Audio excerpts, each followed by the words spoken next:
Hey guys, day 2 of punishment. So for today's video, I want to focus on animals, specifically this animal. Oh, look at the cute little panda, it's so cute! So yes, there is no denying that pandas are very, very cute. But now for something that's going to make you guys kind of cringe. I don't think we should save the pandas. Now, I know you're probably all screaming at your screens, "What? Craig, how could you think that? How could you be so close-minded? Pandas are cute and adorable creatures that deserve to be happy and live their lives, and we should save the endangered species." No. I will agree that they are very cute creatures and that they do deserve life. But I don't believe we should go through all the trouble of wasting the world's resources on something Charles Darwin would say is at the ending stage of its species. It's just about natural selection. Natural selection is about survival of the fittest, and pandas are not that fit. Fact number 1, pandas are herbivores. They love eating bamboo, but their digestive tract is designed for meat. So, what does this mean? They are very, very tired a lot of the time. So that means they sleep 21 hours out of a 24-hour day.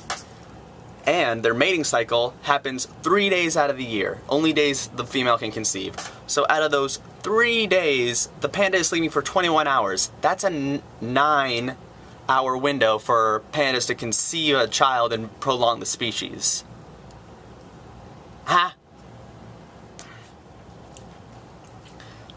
Now I want to think about this less functionally and more evolutionary. I mean, sure, they might not do a lot for the environment. They probably just sit around in the cages we made for them so they don't have a direct link to the ecosystem. Quick little side note, I'm completely aware that we completely screwed over their ecosystem, so I'm not saying it's entirely their fault. I'm just saying, you know, it's time for them to take the bow. Anyway, so maybe they don't do much more than sit around in pens so people can look at them in zoos and hope that they make a baby. But how about evolutionary? They deserve the right to live. If they can still make babies, they can still, you know, further the species, right? Sort of, but you see, at this point, because of the lack of exercise and the excessive eating and sleeping, the male's penis has gone to a size that it's now 3 inches long, standard. And what this means is that it makes it much harder for its sperm to reach the vaginal tract and conceive an egg, which means conceiving a baby and furthering the species is much, much harder.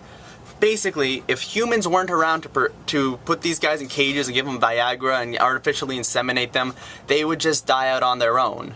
So, who are we to stand in the face of nature? I mean, why do we have to oppose natural evolution of things? I'm not saying at all, I don't want this video to seem like I say, kill the pandas, kill all that remain. No, I'm just saying let them live their lives, let them be happy, but when they're gone, they're gone. Don't try to push so hard to save these pandas. Let nature run its course. It's not our job to stand in the way of nature. And for what? Just because they're really cute?